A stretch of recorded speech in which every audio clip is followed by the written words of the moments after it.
السلام علیکم ویئرز، میں مشتاق کھرل اور مختلف اسٹوڈنٹس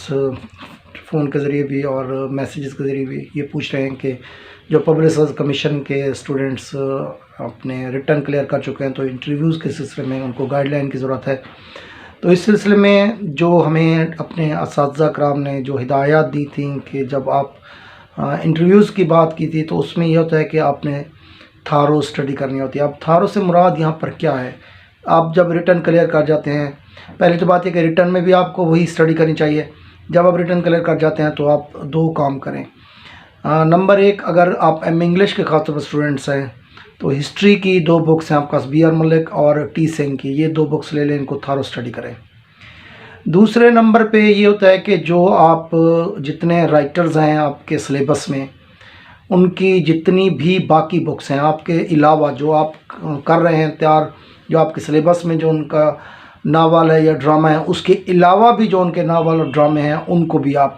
پراپرلی اسٹڈی کریں۔ ایٹ لیسٹ ان کی سٹوری کا، ان کے کریکٹرز کا پتہ ہونا چاہیے۔ اسی سلسلے میں یہ ہے کہ اگر آپ مطلب ذکریہ سے کر رہے ہیں، ذکر یونیورسٹی سے، تو آپ پنجاب یونیورسٹی، سرگودا یونیورسٹی، فیصل آباد یونیورسٹی اور بہاولپور یونیورسٹی کے سلیبس جو ہیں وہ ڈاؤن لوڈ کر لیں۔ وہاں آپ دیکھیں کہ کون سے ناول، کون سے ڈرامے، کون سے افسانے یا کون سے سفر نامے شامل کیے گئے ہیں، تو ان کے بارے میں آپ کو یقیناً مکمل معلومات ہونی چاہیے۔ اب اسٹوڈنٹ انٹرویو میں رہ اس لیے جاتا ہے کہ ذکریہ کا اسٹوڈنٹ اپنے پورے سلیبس کو تھارلی اسٹڈی کر کے آتا ہے۔ جب وہ لاہور آتا ہے، انٹرویو کے لیے آتا ہے، تو اس کو اندازہ تک نہیں ہوتا کہ جو انٹرویو لینے والے ہیں وہ جب کویسچن کریں گے تو ان کے ذہن میں صرف ذکریہ یونیورسٹی کا سلیبس نہیں ہوگا، بلکہ ان کے پاس مکمل وہ لٹریچر ہوتا ہے، وہ مکمل چیزیں ہوتی ہیں جو جس کے بارے میں انہوں نے کویسچن پوچھنا ہوتا ہے۔ تو اس لیے آپ ایک کام کریں کہ اس میں جتنے، مثلا مثال دے رہے ہیں، اگر آپ جے آر جی لیٹ کا آپ میل آن دی فلاس آپ کے سلیبس میں موجود ہے تو اس کے علاوہ جو ان کے دوسرے ناول ہیں ان کو بھی آپ ضرور اسٹڈی کر لیں۔ اسی طرح اگر ذکریہ یونیورسٹی کے اسٹوڈنٹ ڈاکٹر فاسٹرز کر لیں کرسٹوفر مارلو کا، تو ان کا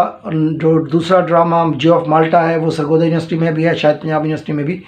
یہ شامل ہے۔ تو ان کے باقی جو ڈرامے ہیں ان کی کم از کم سٹوریز اور کریکٹرز کو ضرور یاد کر لیں۔ اسی طرح اردو میں اگر چلے جائیں، اردو کے اسٹوڈنٹ بھی ہسٹری کی بک کو مکمل طور پر تیار کریں، ساتھ جو ناول نگار، جو افسانہ نگار، جو ڈرامہ نگار ان کے سلیبس میں موجود ہیں، اس کے علاوہ باقی جتنی یونیورسٹیز ہیں اس میں جو ان کی تصانیف شامل کی گئی ہیں ان کے بارے میں ان کو ضرور کچھ نہ کچھ آئیڈیا ہونا چاہیے۔ مثلا یونیورسٹی آف سرگودا میں انتظار حسین کا ناول ہمارے پاس موجود ہے، اداس نسلیں، اور کچھ یونیورسٹیز میں قید ہے اور کچھ میں نادار لوگ، یہ ان کے ناول موجود ہیں۔ تو جو اسٹوڈنٹس ہیں تیاری کر کے جا رہے ہیں وہ تمام رائٹرز اور وہ اچھی طرح دیکھ لیں، ان کی باقی تصانیف کو بھی دیکھ لیں۔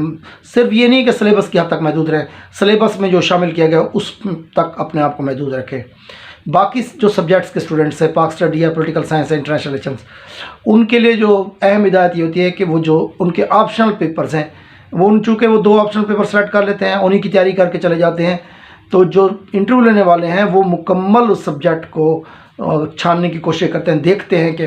اسٹوڈنٹس کی گرپ کیا ہے۔ تو آپ تمام یونیورسٹیز کا سلیبس ڈاؤن لوڈ کریں، اس میں ان کے جو آپشنل پیپرز ہیں ان کو لازمی اسٹڈی کر کے جائیں۔ جب تک آپ آپشنل پیپر کو اسٹڈی نہیں کر کے جائیں گے، آپ کا وہ جو سبجیکٹ ہے وہ کلیئر نہیں ہوگا، وہ آپ کا کمپلیٹ نہیں ہوگا۔ تو انٹرویوز کے سلسلے میں یا ریٹرن کے سلسلے میں تھارو اسٹڈی کا مطلب یہ ہوتا ہے کہ تمام یونیورسٹیز کے سلیبس کو ڈاؤن لوڈ کیا جائے۔ ان میں جو چیزیں مشترک ہیں وہ تو سیم ہو جائیں گی، لیکن تھوڑا سا جو جہاں پہ ڈفرینس موجود ہے اس کو آپ ضرور اسٹڈی کر کے جائیں، کیونکہ جو اس کا سلیبس ہوتا ہے کوئی مخصوص تو نہیں ہوتا، لیکن جو لٹریچر ہے یا باقی سبجیکٹس ہیں اس میں آپ کی مکمل جو تیاری ہے وہ اس صورت میں ہو سکتی ہے کہ آپ کسی بھی سبجیکٹ کو، اس کے کمپلسری پیپرز کو اور آپشنل پیپرز تمام کو ٹچ کر کے جائیں۔ تو یہ چھوٹی سی ہدایت تھی انٹرویو کے سلسلے میں۔ اپنا اور دوستوں کا بہت خیال رکھیں۔ وسلام۔